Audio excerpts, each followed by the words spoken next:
It just dawned on me. I thought that's what you're talking about. Like, okay, Yes. They are cutting it close, aren't they?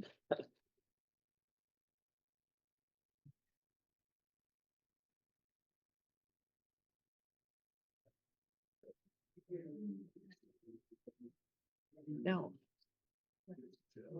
Didn't we have a stripe on this already? It's just a different. On the so stuff. Remember some stuff about regulating funds. Let me try them two separate bills. So I take all this regulating. So here's what this is what the bill is. It's tax bill. First, two is You're so close. Regulation. Okay. He's gonna say, it's like Groundhog Day. I do. no, yeah. Just Okay.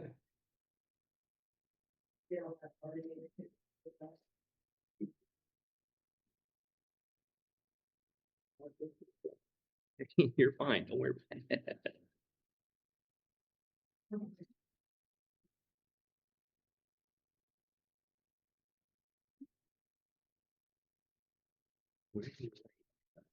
I'm sorry. Whenever you're ready. I'm ready. Okay. Ready? Okay, we will call subcommittee meeting to order. Present Study Bill 3195. All subcommittee members are present. This will deal with some regulatory framework for predictive markets here in the state of Iowa. As I'm not going to repeat myself from the previous committees, but as previously stated, this new contract offering here in the state runs afoul of the current state regulatory framework, as well as my personal belief it poses a substantive public health hazard here.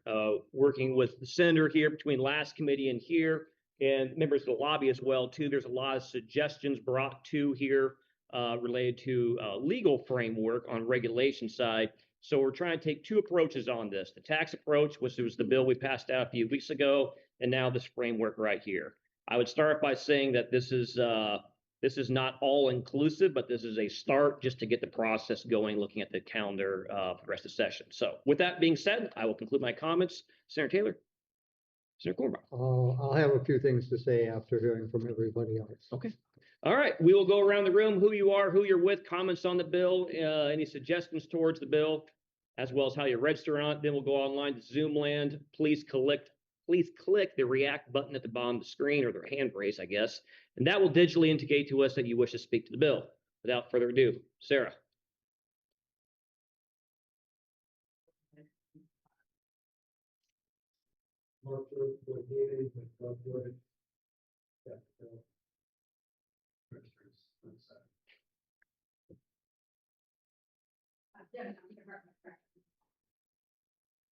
Well, Mr. Chair, members of the subcommittee, RG Foreman on behalf of Cedar Rapids Development Group, we are registered in opposition to the bill. We appreciate the intent, but have concerns with this space is just legally so fraught for uproots and insider trading that it's going to be impossible to provide the necessary safeguards. Consistent with our previous comments, we have concerns or would oppose any act of legitimizing this until this is fully vetted through the litigation process.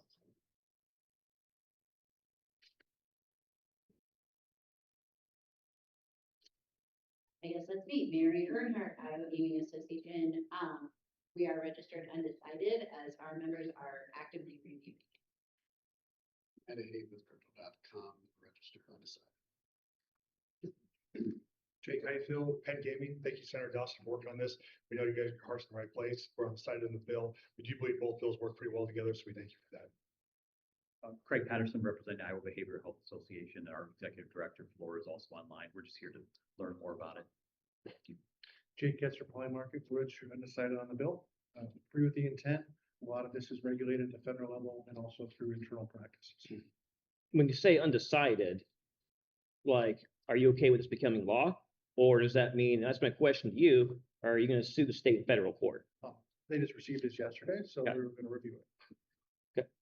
Logan Shine, representing Cal Sheba, undecided. Same question.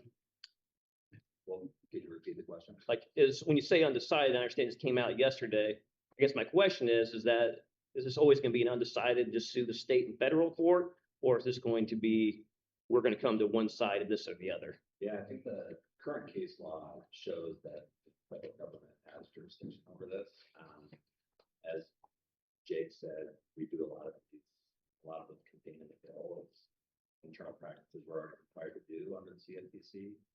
Find a lot of it duplicative, but again, the federal government is preempted here.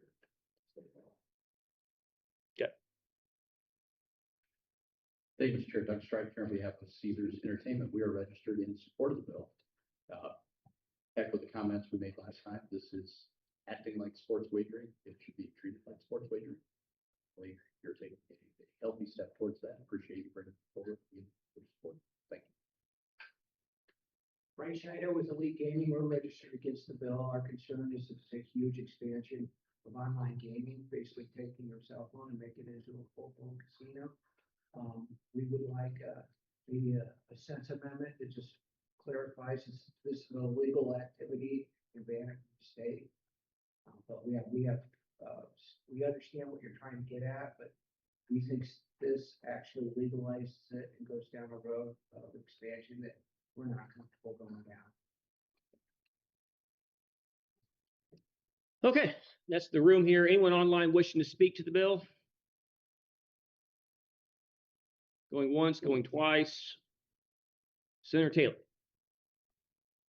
Yeah, I'm going to sign off because I would like to continue to talk about this at the full committee level. So that's all I have for now. Yep. Senator Cornwell. Well, I do have a couple of things to say. First of all, when the related bill with regard to event contracts was brought up, was it last week or the week before? I'm losing track of time here.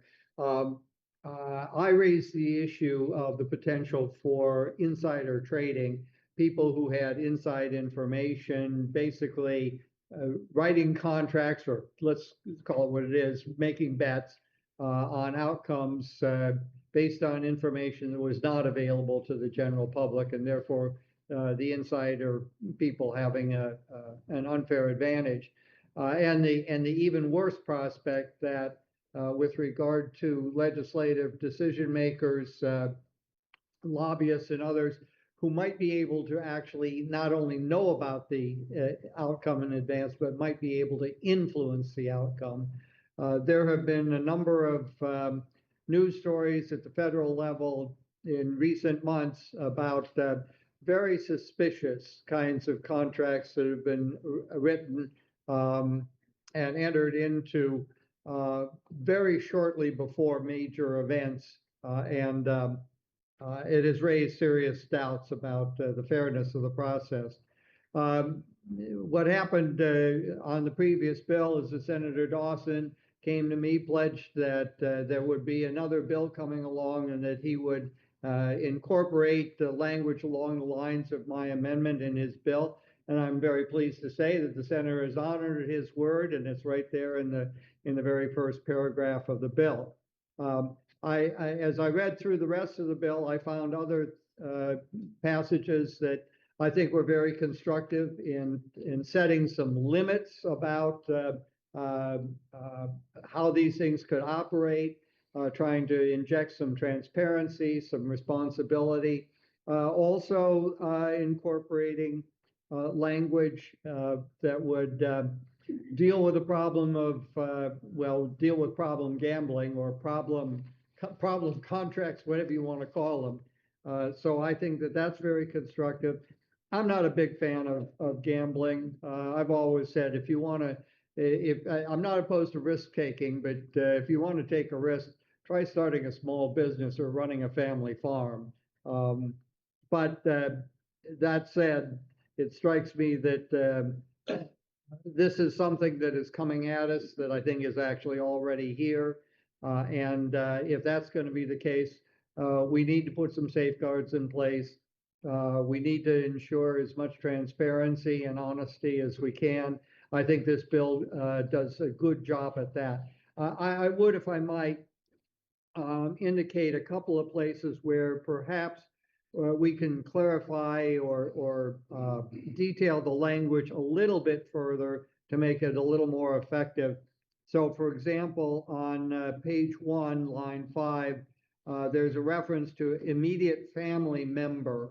I don't know if we have definition of that phrase or term elsewhere in the code. I would imagine that we do. There was something I read once upon a time about the third degree of consanguinity.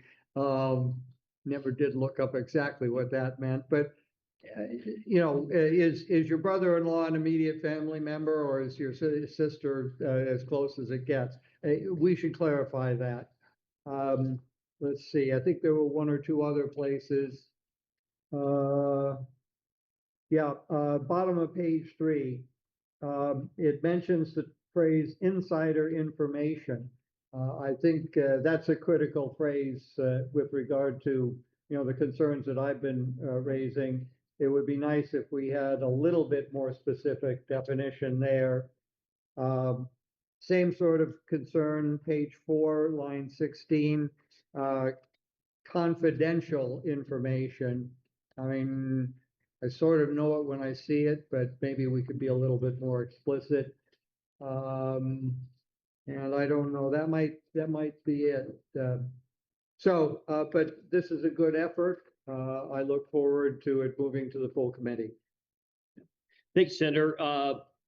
And to your point, other person's points here, you know, like this is a work in progress. Anyone that has any suggestions, I certainly look forward to it, because it's not hard and fast here. We're trying to react to a new market. But I still come back to hear this, and I know some people are going to be in a disagreement in this room, but ultimately we have to be policymakers and make decisions. When I have one side telling me, appreciate what you're doing, but we don't want to be regulated because we're regulated somewhere else, we don't think any of this matters, and the other side saying, ban it, like, what are the three of us supposed to do, right?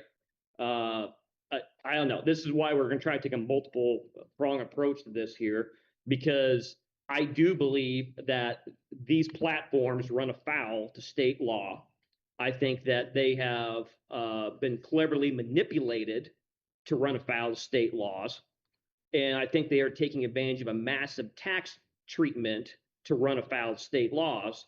All the while, Iowa residents are the ones that are going to pay the price through monies they don't have, addictions, a lack of transparency. To what the senator said, potential insider trading. I mean, there's going to be massive winners and losers in this whole spectrum unless it's substantively regulated. And not just the winners and losers who are placed in these contracts, the rest of the public who are being subjected to public policy where insiders might actually be trying to manipulate public policy for personal benefit. So this is why we got elected, to make some decisions here, and we're going to have to run through this here. But I appreciate where everyone's at on this issue, but here's the reality. Federal government, they're going to fight this every step of the way for the next 3 years. They've already said that with the current CFTC chair.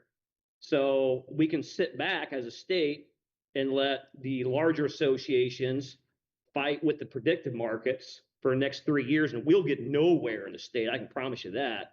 Or the states can start to take some action and try to rein this market that's run afoul in. So with that being said, we'll sign off on it. Appreciate everyone. Thank you. I'll look at those definitions there too. I'll look at those definitions.